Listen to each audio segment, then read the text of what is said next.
Hello YouTube viewers, welcome to my channel Science to Technology. In today's show, Rocket Monday, we're gonna talk about SpaceX Starship SN11. So let's dive right into it. Now, first, this is a serial number 11 that's in the name, and they're supposed to do the same thing. Basically launch, belly flop and land, and hopefully don't go boom. That's the whole point of it. And this is the fourth attempt of doing the exact same thing. So going basically above 10 kilometer, doing a stable, controlled belly flop maneuver, and then landing, and hopefully not going boom. So that's the whole point of this SN11. Now this test was very bad simply because there is some issue with regulations and all that jazz which caused 24-hour delay. Now, okay, that's fair enough. Things happen. It's humanity. We have a shipping container jamming situation, and then whole world prices goes up. Things happen. So that's life. Now this launch took on March 30th, 9 a.m. Now everything was fine and dandy except the weather. Now this is the part where I was like, I have no idea why the heck SpaceX decided to go ahead with the launch, because the visibility was zero. Basically they had zero weather. This is the best footage you can find of a rocket actually going, like, oh, there is a rocket that actually took off and you can see from ground. Now I will explain why that is so more important, but you have to understand, after the aftermath, once it went boom, that's the best we can find. Like, this is the single biggest piece out there. After that, there is no piece that is bigger than this. This is almost a little bit of nose cone and something else, but other than that, every other piece is just very tiny. So this was a bad test, and results were much worse than everything else, because we had first test that was like, okay, take off, a belly flop, land, crash land, simply because the landing velocity was too high. Second time, same thing happened. Third time, it landed safely, but again it damaged itself and it went boom afterwards, but did land it. This is the time where it actually exploded mid-air. Now nobody knows the cause. Now best explanation is something faulty happened, and people are speculating that it, because of the volume, basically the amount of material that disappeared. Basically this was a giant rocket and all you can see the nose cone, like what happened to other material. So everybody is expecting that flight termination system was activated. People are saying that was not done. Now I'm pretty sure what does that mean. Simply means nobody sent the command for that to be done, but a onboard computer could have triggered it. Now it could be a faulty command, which does happen. It's a electronic equipment, it could go bad, but it was a really bad, like compared to all four, this was really bad simply because it exploded mid-air. It was not it caught on fire or something bad happened. No, it actually went boom. Like, boom effect was so powerful. There are people who are on the exclusion zone, edge of the exclusion zone. They are seeing it, trying to capture the footage, and the shockwave was so powerful, the cars parked there started to beep. So it was really, really powerful. So the reason why we have to understand the idea that launching in a fog was a bad idea is simply because the cameras that are parked there, they are called engineering camera. They are not show to YouTube camera. They are not show to Instagram camera. They are not for stock value, but they are actually engineering camera. There is a reason. Like, we only see few cameras footage, but I can guarantee you, I can assure you, there are hundreds more. And for example, space shuttle, we had two accidents, and both time camera was a very integral part to figuring out why something bad happened. For example, one system, you have a rocket that is going up, something happens, no sensor picks it up, and then during re-entry it goes boom. Then tries to figure it out. First thing they do is like, okay, let's scrub back the footage, try to look closely, see what happened, and they spotted something happened there. That is the only way they could have spotted what exactly happened. They could have made a guess, okay, like this side disintegrated was, but why? Was it a fault in manufacturing? Was it something else, or did something external damage it? So something external causing damage cannot be detected by any telemetry system, because telemetry system, because it's a rocket, so it does not have like every square inch of the goddamn rocket has sensors on it. It does not have that kind of luxury. So fundamentally there is limited amount of sensors, and on top of that, it can't detect external things. It's like, best it can have cameras, but here's the deal: if it goes boom, how the heck camera is going to provide any information? Because again, it will be destroyed with it. So how can you get the few seconds after the accident? How will you get that data? Or how would you get something like this? Let's say, for example, let's say during recent, one of the tile fell off and damaged something, or something bad happened, because the debris field is very small, scattered. Like, we do not have any information. So flat out, that's why cameras are important. And many investigations before this is the second space shuttle disaster. First space shuttle disaster, they already showed during launch there was a black smoke coming out of solid booster from a location where it should not come out, basically o-ring joint. So we knew there was some fault there.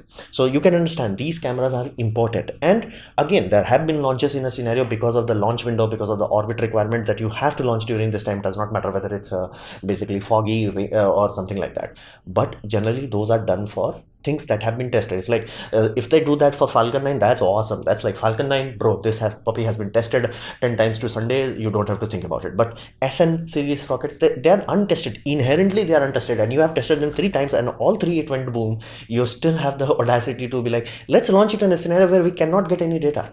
It's like, and this is the worst one because it went boom. Let me be clear about it. It went boom, and nobody knows why. It's like, well, I'm making this video.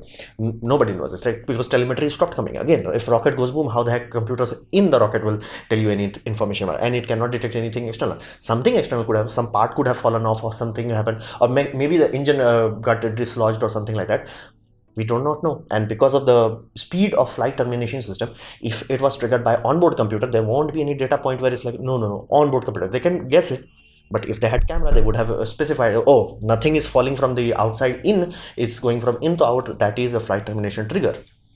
So you can understand that history has taught us the importance of these engineering camera and the audacity to ignore it on a flight testing system, which you have a failure record of 3 to 0. Why the heck you would do that? That was like tangibly does not make sense. And they had launch window which was like, dude, just you could have waited few hours, not even like wait whole day or something like that. Just few hours. You had the launch window already booked.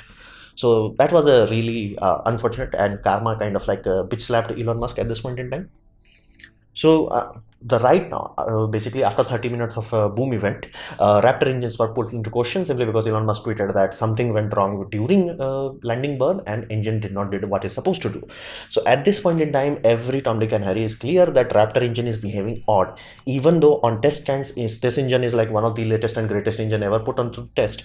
It does not like the idea of dynamic fluid flow. Basically, these rockets, they love it when you give them solid flow. It's like if your fluid flow is laminar, these puppies are like, we got this, bro, don't even worry about us. But the moment the fluid flow becomes even a little bit disturbed, which will happen when you're going from belly flop to YOLO, when you're doing this YOLO, the engines are like, what the hell I'm supposed to do? And ideally that will never happen. No matter what your rocket is doing, this should never happen to engine, but it does happen because again, fluid dynamics, real life, large scale objects, things of this nature does happen.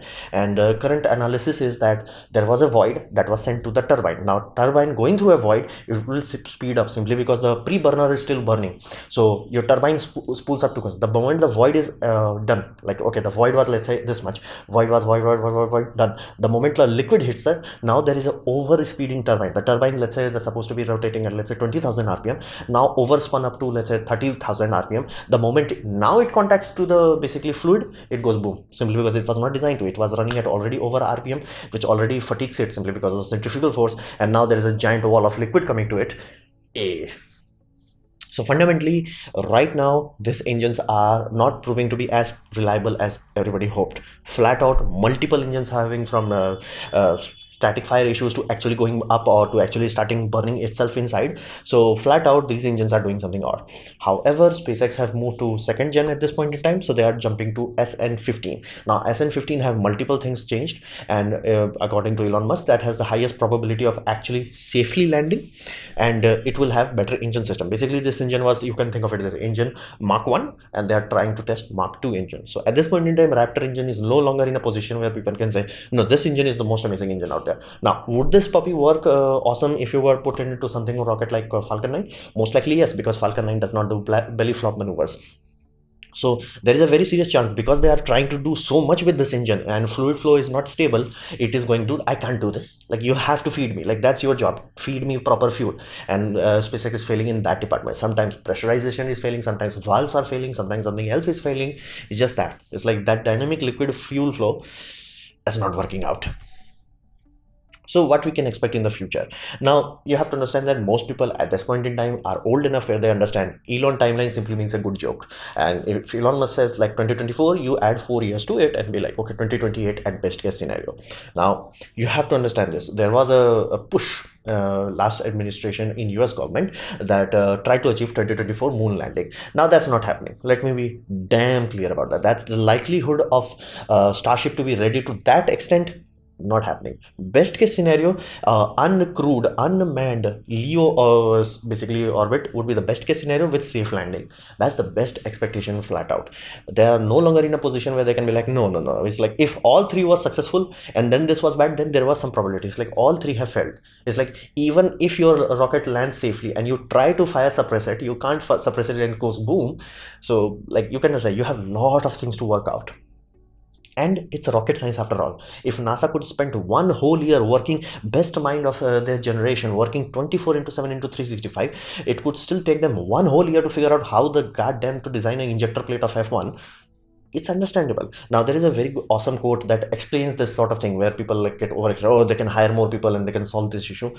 9 women can't make a baby in 1 month. This is a very critical aspect. This is rocket science. So it does not matter whether you have 9 women or 18 women. You cannot make a baby in 1 month or 15 days. So you have to understand this aspect. It will take time. They are working at extremely good pace, but still, this is a rocket science. It will take time. So whatever Elon Musk timeline says, best case scenario by 2030s, having a human rating on this puppy for low Earth orbit, that would be good. That would be like, damn, that's some seriously high speed. But other than that, like moon mission, like landing on moon and actually coming out, yeah, good luck with that. So be mindful. The timeline is a joke. Don't take it too seriously, and be patient with it. And again, you will see many things blowing up. You will see booster, and I can guarantee you booster will blow up at least 1 or 2 times, bare minimum. So we have a lot of boom roads ahead, but let's be patient with it. And please do not believe Elon timeline. Even he himself says that. It's like, oh, that's the Elon timeline. So this was my presentation on SN11. Hopefully you have liked it, learned from it. In that case, please click the like button, share it amongst your friends. That will help me a lot. If you didn't like it, didn't enjoy it, I urge you to press dislike. Press it twice to show me extra disappointment. Please leave a comment because I do try to reply to all of them. Subscribe, press the bell icon if you're free. And as always, thanks for watching.